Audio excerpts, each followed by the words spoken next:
I kind of feel like if you heard bad things about them, I don't want to know that part, but the next book I picked up is, nope. Somebody bought it for me. I didn't pick it up. Stop doing that. Yes, I'm looking into the description because there isn't one physically on the book. Book depository hat now. Bye. Why do I always do an aggressive bye?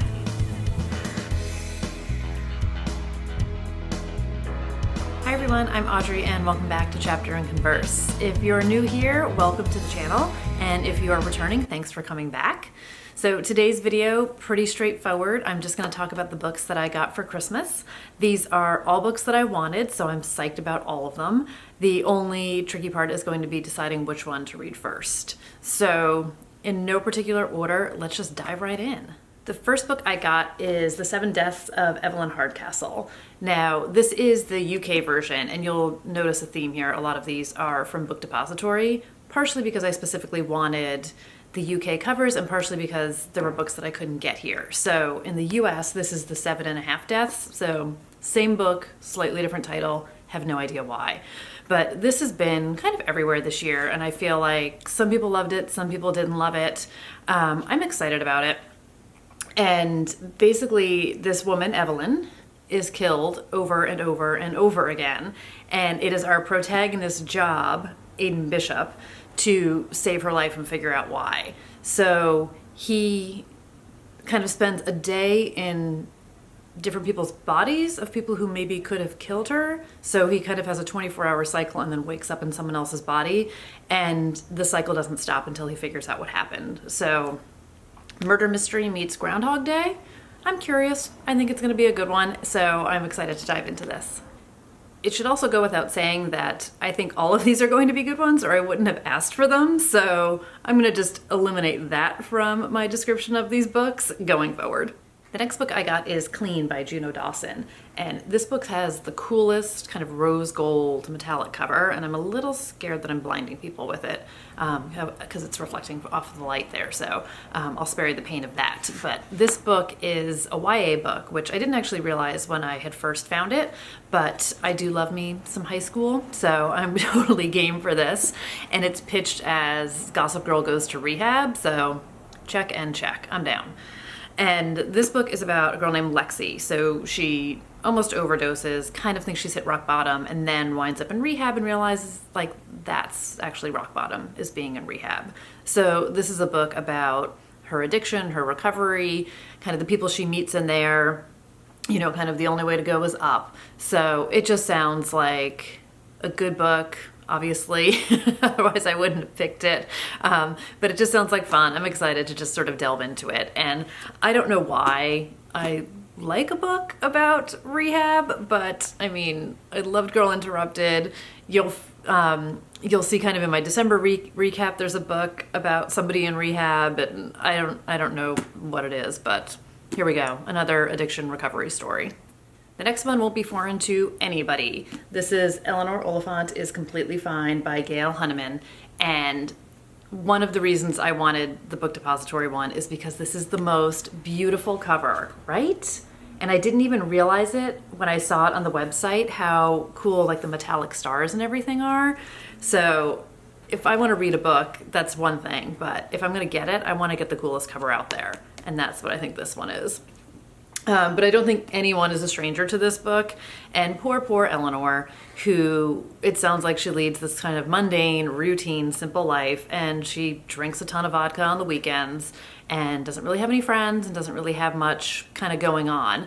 And she thinks that's all there is to life, but then comes to find out that there is more. So I believe she like befriends an IT guy at work and don't know if they fall in love. I kind of don't know what happens that brings them together or anything. I'm a little bit blind going into this, other than the fact that people just rave about this book and seem to fall in love with it. So I'm excited to fall in love with Eleanor too. So this next book was totally random. I just came across it on Book Depository when I was browsing, and that's called 13 by Steve Kavanaugh.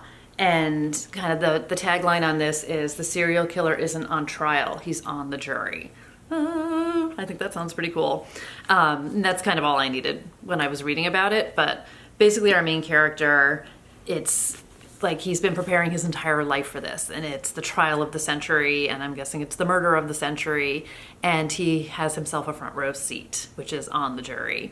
But somebody doesn't think the person on trial is actually the murderer, so someone's kind of hot on his trail, and being on the jury, his mission is to get the person on trial convicted before anyone figures out that that's not the real killer. So I totally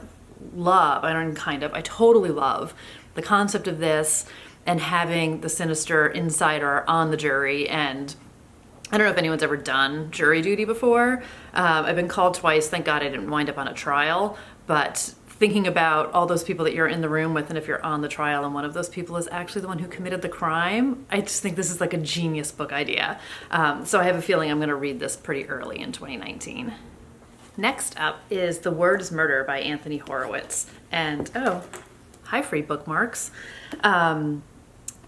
Anthony Horowitz wrote Magpie Murders, amongst other things, but Magpie Murders was kind of all the rage last year, and I read it and I loved it.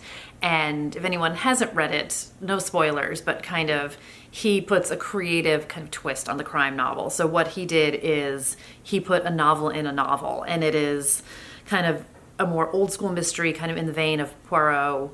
And he has an editor who's reading the manuscript. So you have the present day editor, and then you have the actual mystery book injected in it. And there's a reason why, and you have to read it to find out.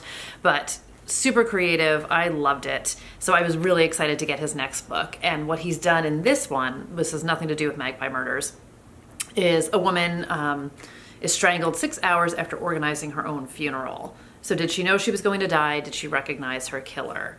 So there's this disgraced detective, Daniel Hawthorne, who is brought on for the case, and he is looking into the murder. But at the same time, Daniel Hawthorne wants to kind of document his own stories and write his own memoir. So he hires a ghostwriter, and he hires Anthony Horowitz.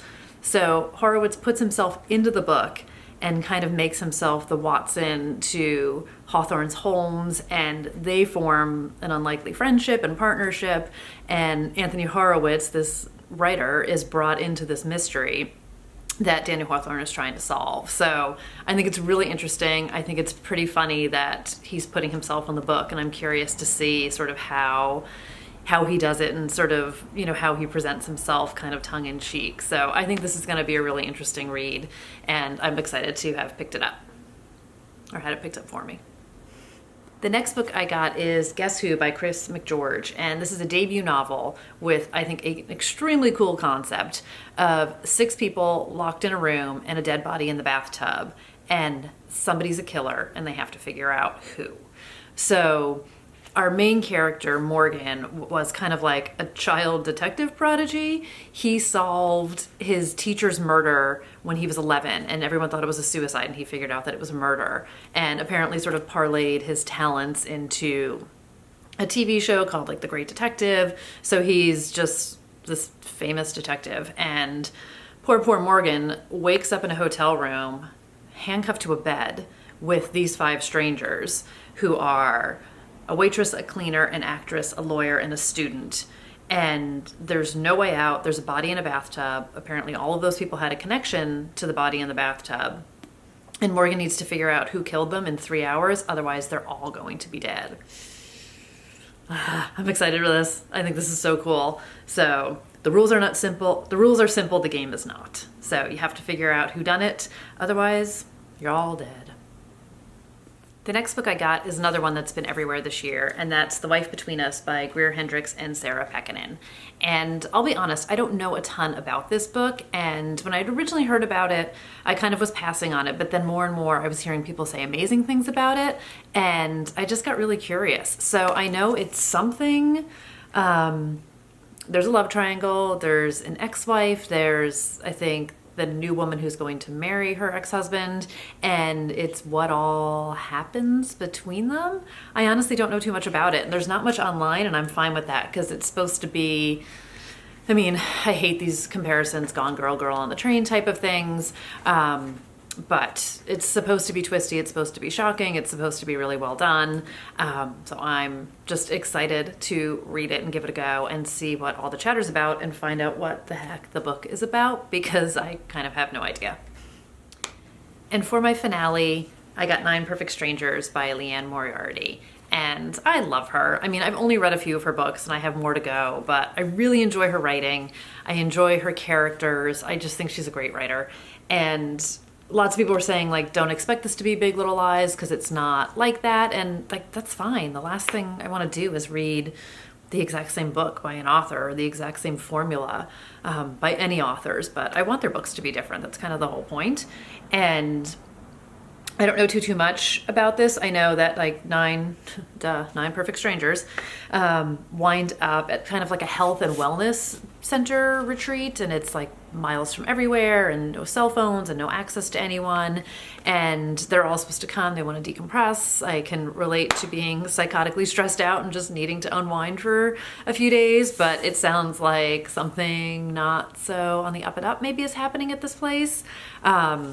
And it says these 9 perfect strangers have no idea what's about to hit them. So I don't know if it's a murder mystery. I don't know if it's kind of something else going on, but I do enjoy going in a little bit blind with some books. So I'm happy to go in blind to this one. And as you kind of heard from some of my other attempts at describing the books that I got, I'm kind of going in blind to a lot of these. So it's totally cool. Let's just, you know, be down for the ride. And I'm excited to have her new book, and also I think it's like such a beautiful cover, so I'm excited to inject a little more beauty to my bookshelf.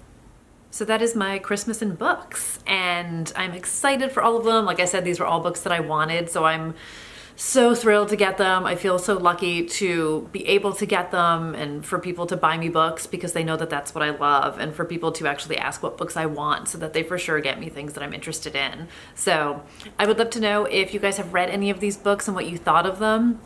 Hopefully it's all good things. I don't want to find out that some of these are not good, but I think they're all going to be great. They're going to be great. Everything's going to be great. But let me know what you got for the holidays, if there's any books that you got, if there's any that you're so excited to read that it's kind of the first thing you're going to tear into or you've already torn into. And I hope everyone had a wonderful holiday season. I can't believe at the time I'm filming this, you know, it's not quite 2019 yet, but it'll probably go up kind of New Year's. So I hope everyone had a fabulous kickoff to 2019, and I'm wishing everyone all the best in the new year. Thank you again for hanging out with me, for spending some time here. I appreciate it so much, and hopefully I will see you back here again soon, because I'll be back with a new video, and hopefully you'll be back to join me. Bye.